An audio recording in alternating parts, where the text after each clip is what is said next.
Welcome to class 11 and welcome to Momento Study.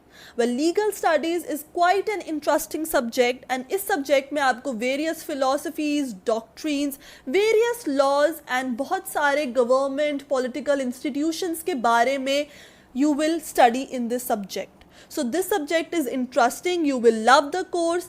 And if you want to score above 90 to 95%, you just need to do three simple things. Firstly, focus mainly on NCERT. Secondly, watch our videos to understand the concept. And thirdly, memorize all the notes that we will provide you.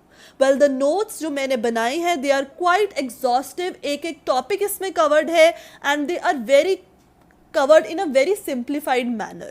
So if you want these notes, you can directly message me on my Instagram account or you can drop a mail on my Gmail ID.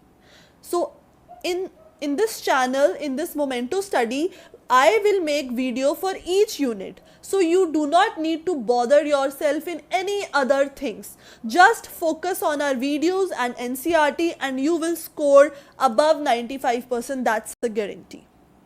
Okay, so in today's video we will start your course. Unit 1 is Theory and Nature of Political Institutions, and in this chapter 1 is Concept of State and the Nation. So एक nation का मतलब होता है country. Likewise जहाँ पे भी legal terms में आपको state use हुआ मिले, that also means country. In legal terms we denote country by the word state. So India is a state, Sri Lanka is a state, Bangladesh is a state, Pakistan is a state. All the countries are actually denoted by the term state. So now we will understand कि state कैसे form होती है, state का emergence कैसे होता है. So सबसे पहला step होता है society. Firstly society form होती है, society existence में आती है and then that society gets converted into a state. अब सोसाइटी का मतलब होता है एक association of human beings that are living together. Association या फिर कलेक्शन ऑफ ह्यूमन बींग्स या फिर group of human beings that are living together either for physical needs, emotional needs और स्पिरिचुअल नीड्स. सो किसी भी ऐसे पर्पज से अगर ह्यूमन बींग्स आपस में कनेक्टेड हैं then they form the society. The example of the society is family. When lot of families come together, they form clans. Clans is also a society. Tribes is also a society. In villages बहुत सारी families आपस में रहती हैं तो उसे भी हम society बोलेंगे. Cities are also societies. Workplace associations like your offices or educational institutions, schools, colleges, वो सब भी society का ही form है. So ये जहाँ पे भी ऐसे organizations जहाँ पे human beings कनेक्टेड है एक सोशल रिलेशनशिप में ईदर बाय किनशिप अफिनिटी, मतलब किनशिप का मतलब होता है ब्लड रिलेशनशिप लाइक फैमिली, या फिर लैंग्वेज अफिनिटी या फिर रिलीजियस अफिनिटी. अगर इस किसी भी रीज़न से कोई भी इंडिविजुअल दूसरे इंडिविजुअल के साथ कनेक्टेड है तो वो फॉर्म करता है एक सोसाइटी. सो ये हो गया सोसाइटी. अब अगर इस सोसाइटी के ऊपर लॉज लग जाएं, रूल्स लग जाएं, रेगुलेशंस लग जाएं और वो एक सुप्रीम अथॉरिटी को ओबे करने लग जाए वो सोसाइटी, तब वो सोसाइटी कन्वर्ट हो जाती है स्टेट में.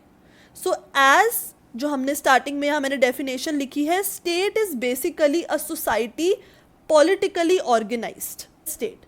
एग्जाम्पल लीजिए इंडिया का. India is a society but we have laws, we have supreme authority parliament and then that is why हम हैं एक स्टेट. So Aristotle was a great philosopher of his time. He said that man is a social animal and man is a political animal. मतलब man एक society में भी रहता है और man एक political animal है, मतलब वो एक political organization में भी रहता है which is a state. So we can say that society एक basic first step है, primary association है state बनाने के लिए. सबसे पहले सोसाइटी इमर्ज होएगी एंड वो सोसाइटी जाके कन्वर्ट हो जाएगी स्टेट में. So ultimately society is very necessary for the state. State तभी बनेगी जब सोसाइटी एग्जिस्टेंस में होगी.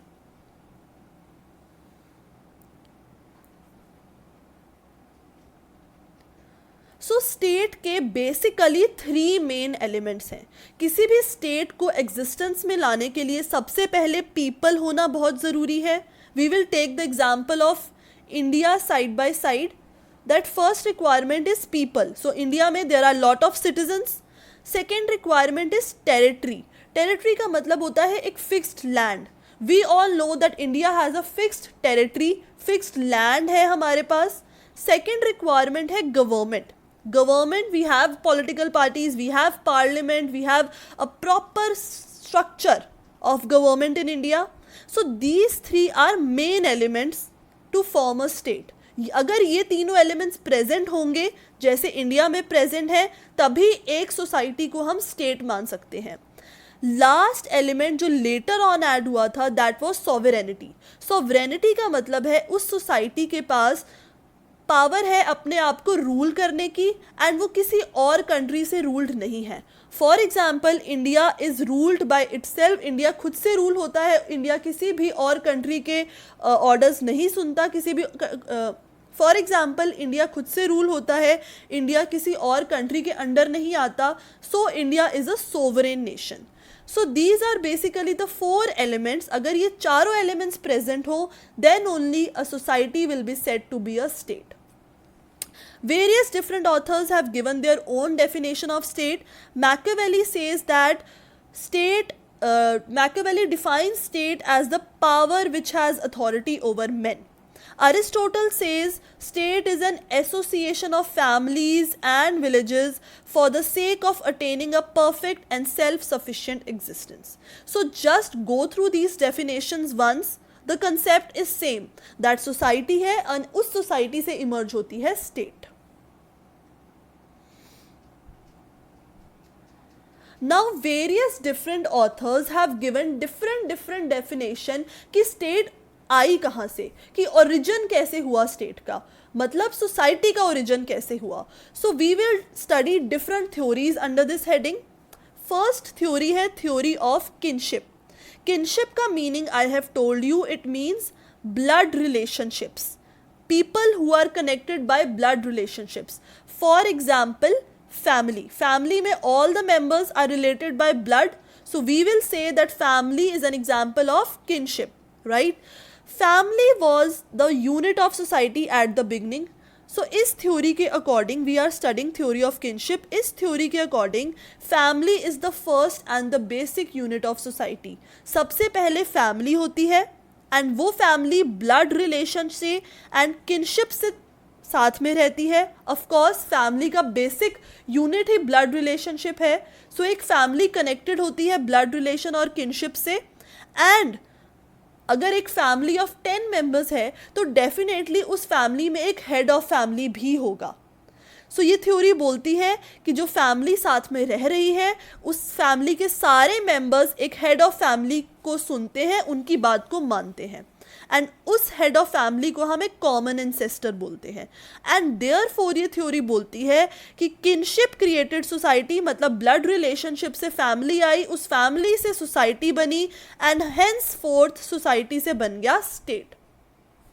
Theory of kinship simply means theory of blood relationships, कि सबसे पहले फैमिली आई, वो सभी फैमिलीज आपस में बढ़ती गई, फैमिली से फैमिली रिलेट हुई, फैमिलीज इंक्रीज हुई, एंड हेंस फोर्थ जब फैमिलीज इंक्रीज होती गई तो एक सोसाइटी बन गई, एंड उन सभी फैमिलीज ने, सभी सोसाइटीज ने आपस में जुड़ के बना दी एक state. When families expand, they are known as clans. When clans come together, they are known as tribes. And lot of tribes जब इकट्ठे हो गए, एक साथ मिल गए, उन्होंने बना दिया state. So इस थ्योरी के सपोर्टर थे Aristotle. He was the main supporter of this theory. And इन्होंने exactly same बात बोली थी कि society consists of families. Those families together form village. And many villages together form the society, and ultimately society gets converted into the state, and state में होती है government. Next theory है हमारे पास patriarchal theory. Now patriarchal, the word literally means related to man. इस theory के main supporter हैं sir Henry मैने, and इनकी बुक है द स्पिरिट ऑफ लॉज. सो इस थ्योरी का मेन कॉन्सेप्ट ये है कि अगर स्टेट को फॉर्म करना है तो स्टेट फॉर्म होती है फैमिली से, बट उस फैमिली का हेड होता है पैट्रिया पोटेस्टस। इसका मतलब, पैट्रिया पोटेस्टस का मतलब eldest male of the family. यहाँ पर एल्डेस्ट मेल का बहुत ही ज़्यादा इंपॉर्टेंट रोल है। It is the eldest male of the family जिसका डिसीजन फाइनल होता है, अनक्वालिफाइड अथॉरिटी होती है उसकी अपने सारी फैमिली मेंबर्स के ऊपर, and it is the eldest male member जो अपनी फैमिली को एक्सपैंड करता है। एंड जब फैमिली एक्सपैंड होती है तो विलेजेस फॉर्म होते हैं, ट्राइब्स और क्लैंस फॉर्म होते हैं, एंड अल्टीमेटली स्टेट फॉर्म हो जाती है। So the main word which you need to remember here is patria potestas, which means the eldest male of the family. And ये theory यही बात बोलती है that eldest male of the family is the sole reason कि family expand की जाती है, जिससे विलेजेस और ट्राइब्स बनते हैं, एंड अल्टीमेटली हमारे पास एक स्टेट फॉर्म हो जाती है। अब इसी थ्योरी के एकदम ऑपोजिट है मैट्रियार्कल थ्योरी। सो पैट्रियार्कल में हमने देखा था, पैट्रियार्कल मीन्स मेल। लाइकवाइज अगर आप मैट्रियार्कल में देखोगे तो मैट्रियार्कल मीन्स विमेन। इस थ्योरी के मेन सपोर्टर्स थे मैकलेनन एंड एडवर्ड जेंक्स। सो इस थ्योरी में बोला था पॉलीएंड्री। पॉलीएंड्री का मतलब होता है जब एक वुमेन के बहुत सारे हस्बैंड्स हों, राइट। सो इस थ्योरी के according women is the highest authority. Women के पास हाईएस्ट अथॉरिटी है, वुमेन की सब बात सुनते हैं फैमिली में, and the important term is mater familias and matria potestas. मतलब mother head of the family है, which means woman is the head of the family, and woman, that is mother, is the final authority. So देखो ये एकदम opposite है patriarchal theory के। Patriarchal theory में हम बोल रहे थे फादर मतलब male is the head of the family, male is the final authority, but उसके ऑपोजिट मैट्रियार्कल थ्योरी में हम बोल रहे हैं no, mother is the head of the family, mother is the final authority, and mother gives the final decision अगर कोई भी dispute हो जाए। सो एक वुमेन के बहुत सारे हस्बैंड्स होते हैं इस थ्योरी के अकॉर्डिंग, एंड इसीलिए फैमिली एक्सपैंड होती है, एंड देन यू नो कि जब फैमिली एक्सपैंड होगी तो ट्राइब्स बनेंगे, विलेजेस बनेंगे, और अल्टीमेटली एक स्टेट फॉर्म हो जाएगी। Now we come to the fourth theory which is divine theory. So divine theory, as the name suggest, divine means God. So ये थ्योरी बोलती है कि स्टेट को एस्टैब्लिश और गवर्न करते हैं गॉड। मतलब स्टेट किसने फॉर्म की है? गॉड ने, एंड गॉड को हम कोई सुपर ह्यूमन पावर भी बोल सकते हैं। सो वी कैन से कि society and state is created by God और the super human power. And इस थ्योरी के अकॉर्डिंग किंग को माना जाता था कि किंग को अर्थ पे गॉड ने भेजा है, एंड इसीलिए हमें किंग की अथॉरिटी को मानना है, एंड जो भी किंग बोलेगा वो फाइनल होगा। सो ये थ्योरी के जो प्रोपोनेंट्स थे, जो इस थ्योरी को फॉलो करते थे, वो ये बोलते थे कि गॉड ने सोसाइटी बनाई है और गॉड ने एज ए एजेंट किंग को भेजा है उस सोसाइटी को गवर्न करने के लिए। So they say God created the state for peace, protection and preservation of the creatures on this earth. Well, this theory means individuals should obey the ruler which is equivalent to God. As I told you, king को बहुत ही high status दिया जाता था, king को equivalent to God माना जाता था, and जो भी बात king बोलता था उसको कभी भी deny नहीं किया जाता था। इस theory के main supporters हैं James and sir Robert Filmer. So अब हम पढ़ेंगे last theory, that is social contract theory. Now this theory is the most important theory and you need to remember it very nicely.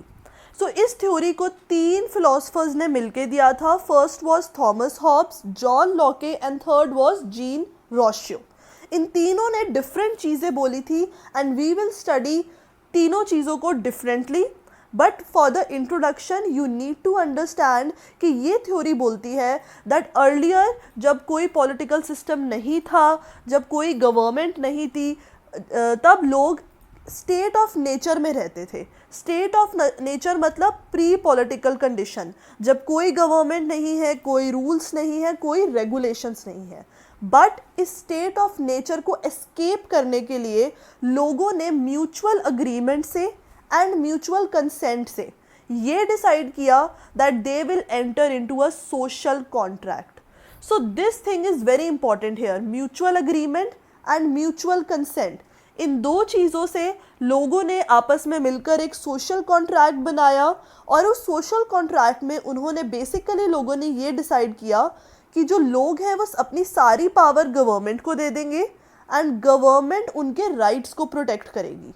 Simply means कि people के ऊपर पूरा control government का होगा. Government अपनी तरफ से रूल्स एंड रेगुलेशंस बना सकती है लोगों को कंट्रोल करने के लिए, एंड इन रिटर्न लोगों के राइट्स को प्रोटेक्ट किया जाएगा. So now we will understand कि डिफरेंट फिलोसफर्स ने क्या बोला. First is Thomas Hobbes. Thomas Hobbes का एक वर्क था, एक रिसर्च वर्क था which is known by the name Leviathan. So according to Thomas Hobbes ये बोलते हैं that before the emergence of state, human beings used to live in state of nature, and according to Thomas Hobbes, state of nature was constant struggle period. Thomas Hobbes बोलते हैं कि state of nature में struggle थी, लोग एक दूसरे से war करते थे, लोगों के बीच में एनिमी थी, फूड के लिए वॉर होता था, बेसिक नेसेसिटीज़ को लेने के लिए, बेसिक रिसोर्सेज के लिए आपस में वॉर होता था, and every individual used to be alone. एक दूसरे के साथ एनिमी होती थी, वॉर होता था, and everybody used to live solo. कोई ऐसा ग्रुप नहीं होता था, and there was a constant struggle. So according to Thomas Hobbes, state of nature एक constant struggling period था. Life solitary थी, lonely थी, poor थे लोग, nasty and brutish थे, selfish थे, अपना सोचते थे और किसी और का नहीं सोचते थे, and because वहाँ पे इतने ज़्यादा wars होते थे तो life बहुत ही short थी, because people used to kill each other. Now इस problematic situation को इवेड करने के लिए, इस सिचुएशन से बचने के लिए पीपल डिवाइज्ड अ स्ट्रैटेजी. उन्होंने सोचा that why not enter into a contract. So to avoid this state of nature and for securing the rights of life, liberty and civil rights, individuals entered into a contract. And उन्होंने contract में decide किया that they will form a state. So उन्होंने अपने सारे rights state को दे दिए. State use to be the sovereign governing power जो लोगों को कंट्रोल करती थी. Here I have defined that sovereign means the person to whom all the rights are surrendered, and उस टाइम पे सॉवरेन होता था किंग, जो लोगों के राइट्स को प्रोटेक्ट करता था, and subjects were the individuals who agree to submit to the authority. So there was a dual relationship. Contract में क्या होता था दैट लोग किंग की सारी बातें मानते थे, किंग की सारी बातें मानी जाती थी, and in return king in लोगों को राइट्स प्रोवाइड करता था, इनकी लाइफ को प्रोटेक्ट करता था, इन्हें बेसिक ह्यूमन राइट्स गारंटी करता था. लाइक अगर कोई भी डिस्प्यूट आ जाए तो किंग रिजॉल्व करता था. अगर कोई भी एक पर्सन दूसरे पर्सन को किल करने के लिए आ रहा हो, then also king use to intervene. So this was the social contract theory according to Thomas Hobbes. Second is John Locke. John Locke wrote the book Two Treatises of the Government. And according to him, John Locke ने एकदम ही opposite बात बोली Thomas Hobbes से, because John Locke बोलते हैं state of nature में कोई भी war या ऐसा कुछ भी नहीं था. According to John Locke, state of nature was very peaceful, सब नेचुरल राइट्स लोगों को अवेलेबल थे, गुडविल था. गुडविल मतलब लोग फ्रेंडली तरीके से रहते थे और एक दूसरे की हेल्प करते थे, म्यूचुअल असिस्टेंस था. So in state of nature हर इंडिविजुअल के पास 3 राइट्स थे, right to life, right to liberty and right to property. So according to John Locke, state of nature was very good, very peaceful. But यहाँ पे एक problem थी कि यहाँ पे कोई भी मशीनरी नहीं थी इन राइट्स को इन्फोर्स करने के लिए. राइट्स तो थे, लाइफ का था, लिबर्टी और प्रॉपर्टी, ये तीनों राइट्स थे, बट इन राइट्स को इन्फोर्स करने के लिए कोई मशीनरी नहीं थी. सो this was the problem that people was facing. Individuals को खुद से इंटरप्रेट करना पड़ता था लॉ, एंड खुद से ही इन्फोर्स करना पड़ता था. सो ये चीज़ बहुत ही डिफ़िकल्ट हो रही थी कि हर एक इंडिविजुअल को अपने राइट्स को खुद ही प्रोटेक्ट करना पड़ रहा था और खुद से अपना इंटरप्रिटेशन देना पड़ रहा था. Therefore, to preserve the state of affairs, ऐसे नेचर से बचने के लिए और अपने राइट्स को प्रिजर्व करने के लिए जॉन लॉक बोलते हैं दो तरह के कॉन्ट्रैक्ट्स एंटर हुए. First was social contract and second was governmental contract. Social contract था जहां पर इंडिविजुअल्स ने अपना सारे राइट्स सरेंडर कर दिए थे to form a peaceful society. And governmental contract था कि जितने भी राइट्स यहाँ पे सरेंडर किए गए हैं सोशल कॉन्ट्रैक्ट्स में, वो एक गवर्नमेंट को सरेंडर किए गए हैं और वो गवर्नमेंट एक्चुअली होती है स्टेट. सो जितने भी लोग हैं, सारे पीपल अपने सारे राइट्स एक रूलर को सरेंडर कर देते हैं. Then ruler use to form the state and ruler use to take care कि किसी का भी कोई भी राइट वायलेट ना हो. Then we come to the last person, that is Jean-Jacques Rousseau. Now he gave a very different concept. Jean-Jacques Rousseau ने ये नहीं बोला कि कोई भी स्टेट होती है या कुछ. He told that there is a general will of the people. So you need to learn this term. This term is very much associated with this person. He said that general will of the people is the sole reason कि हमने एक state बनानी पड़ी. According to him also state of जो nature थी, state आने से पहले जो नेचर का कंडीशन थी वो बहुत ही ब्लिसफुल थी, बहुत ही हैप्पीनेस थी और लोग एक दूसरे के साथ प्यार से रहते थे. बट विद टाइम यहाँ पे भी एक प्रॉब्लम आई. पॉपुलेशन इंक्रीज होने लगी, लोगों की वेल्थ में डिस्पैरिटी आने लगी, मतलब गैप बढ़ने लगा. Some people were rich, some people were poor. Power increased. So due to these three problems, life difficult हो रही थी, life intolerable बन रही थी. Earlier life used to be happy, but in three problems की वजह से life was getting difficult. So then इस problem को solve करने के लिए human beings started to build their relationships on cooperation and dependency. Basically human beings ने decide किया कि अब से हम एक दूसरे की हेल्प करेंगे, एक दूसरे को कॉर्पोरेट करेंगे एंड एक दूसरे के ऊपर डिपेंड करेंगे for basic human rights. And therefore जितने भी लोग थे, they all entered into a social contract to preserve their natural rights without submitting to any ruler. You need to understand this point कि जीन जैक्यूज रोस्यो की थ्योरी में कोई भी रूलर या गवर्नमेंट नहीं है. प्रीवियस टू ऑथर्स ने बोला था कि एक स्टेट फॉर्म होती है बाय द गवर्नमेंट या फिर रूलर, बट यहाँ पे बोला गया कि कोई भी ऐसा रूलर नहीं है. लोगों ने किसी भी रूलर को सबमिट नहीं करे हैं अपने rights. They have kept the rights to themselves. So individuals surrendered their rights to the general will. General will मतलब सारे इंडिविजुअल्स की common will. So individuals surrendered their rights to the general will of the people, and that is the basic theory of Jean-Jacques Rousseau. So that's all for today. Rest of the chapter will be covered in part 2 of the video. Link you will get in the description box. And अगर आपको video पसंद आई है, please do drop a like on my video, share it with your friends and subscribe to my channel. Do tell me in the comment section that what do you like about the video, and if you have any doubts or if you want these notes, you can contact me on my Instagram page. Thank you, all the best, have a good day.